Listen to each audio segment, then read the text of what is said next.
is, of course, though, from one of the most aggressive regions in the world in Georgia, minus dealing with, like, maybe Wrath. But there's, it comes with the nature of, like, knowing how to have really good reward on hit. Because when you have other players who are super aggro, you got to take full advantage of when you get in. That plays into passive matches, too. So when he finds his way in on Randomain, he has to get that max reward on hit, like you normally see against characters like with the Roy matchup.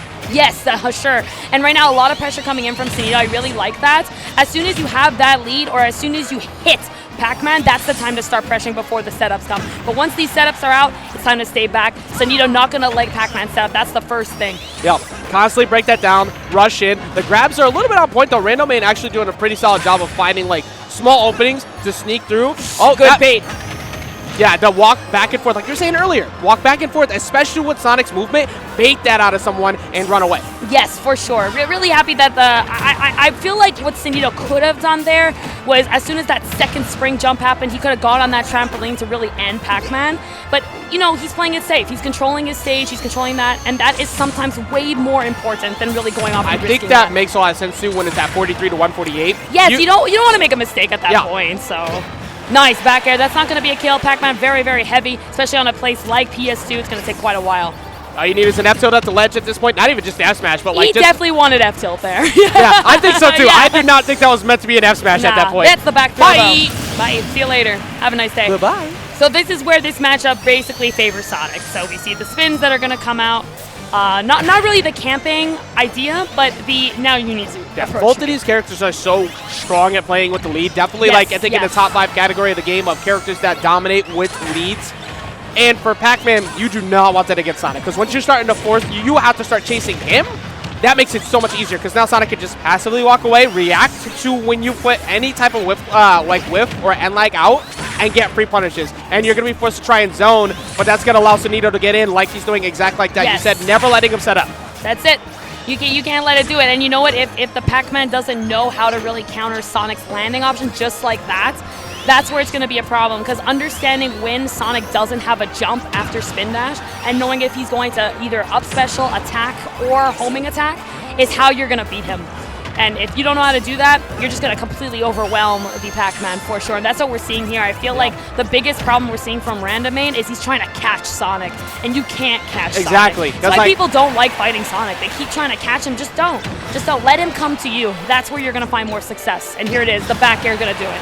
Oh, not going to do it just yet, but we already seen Sonido has pretty much been winning on a majority of his ledge shots. Falls out, tries to go for falling up air, but doesn't connect. The forward air won't be enough either. But like I think you said it so perfectly, Randomain looked pretty solid at the start when they had to force something together, when they were playing neutral together. Now that Sonido has got a lead, Randomain cannot catch him. The other thing he's catching is these hands, and he's currently down 2 stocks. Yes, it's becoming an issue now. I mean, coming back from this, especially as Pac-Man, is definitely rough, but does get the back air finally. We also have the weight to be considered in this matchup, where Pac-Man's a lot heavier. Sonic, very light character in this game. You know, each game, Brawl, Smash 4, 2 here, he's been getting lighter and lighter, and even per patch as well. So that's something that you do have an advantage, is that once you do catch him, he's going to take quite the blow. Yeah, you got to try and find a way to work your way towards like a Gallagher or a Bell setup to start to slowly get quick damage. Actually, that was a very well timed. Man, that was raw. Wait a minute. Hold up, we got these.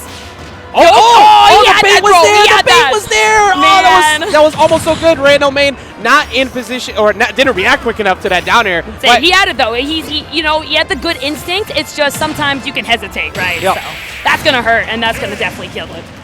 Sonido putting .1 on the board, doing exactly what you need to do against Pac-Man, and the flip could have been completely stripped. If Randomain gets that first stock, now you have to navigate through all of Pac-Man's nonsense, and it makes it so difficult to get that damage on. First stock matters, I think, in this matchup, possibly more than almost any other matchup in the game. Yep. I actually very much agree with that. I'm like trying to think of another matchup, but there's very few, and most of them also involve these characters. Like Steve versus Pac-Man, same thing. Sonic Steve. Yeah, same Sonic thing. Steve, same thing.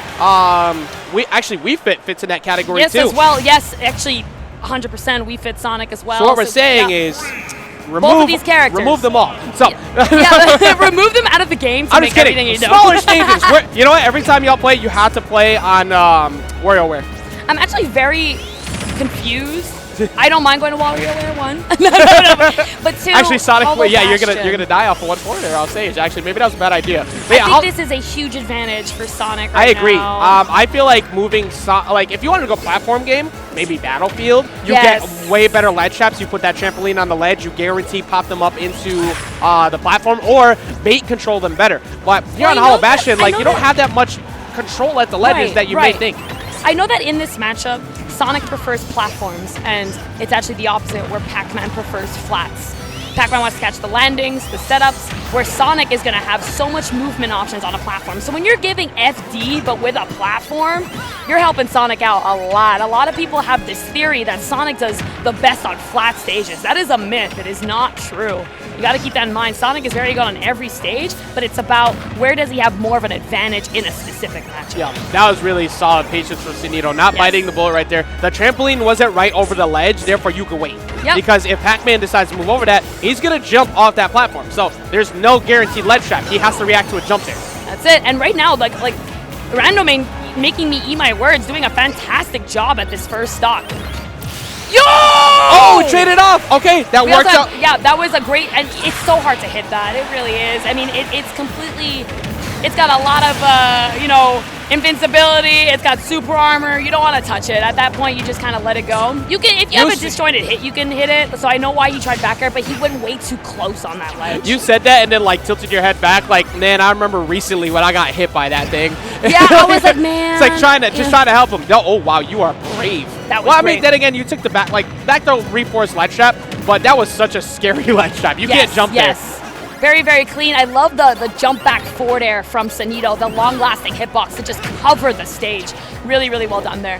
Okay, landing fair to try and set up a down tilt. That's a big reason why that platform's so good. You have different aggressive approach options. You can use things like the falling up air, landing nair on soft hit to get a follow-up in the back air, using that platform as a mix-up tool to snag rando stocks away. Randomain definitely looking much better here in game 2 until I decided to speak about it. Until we decided that, hey, we're going to air dodge sorry. to Sonic, and we're going to see what happens. Like you said, reaction base. He can literally run up, stop, and either absolute you back off stage or get in position quicker before your end lag happens on the air dodge and punch you in the face. He could have just gone behind his hydrant. That would have been his great wall to protect him. True, because at that point, the best thing that's going to happen is that he runs in Hit and gets like hydrant a and soft that's hit. it. Yeah, you're going to get a grab because of the lag after, and everything's going to be okay. You know, your hydrant is your friend, so definitely use that. I feel like hindsight is 2020 is such a common theme when you're fighting against Sonic, because like every single time you're so scared because of the movement that Sonic has that he's just gonna catch you anyways, and you panic air dodge. Right now, Randomain, while was looking great in those first early stocks, once again the lead has disappeared, and now he's forced to try and approach Sonido, and Sonido's taking full advantage of it. Yep, definitely. Oh no, he didn't realize he had no jump. Oh, that hurts. You know, I was expecting the Sonic to SD, but we had the opposite end. It does happen. Sonido, though, very well composed. I mean, that first stock was a little rough. Like, we know whoever takes that first stock in this matchup is rough, but Sonido, a very, very well-established Sonic, one of the top Sonics in the world, you know. I consider him like a top 5 Sonic. Like, I just love him so much.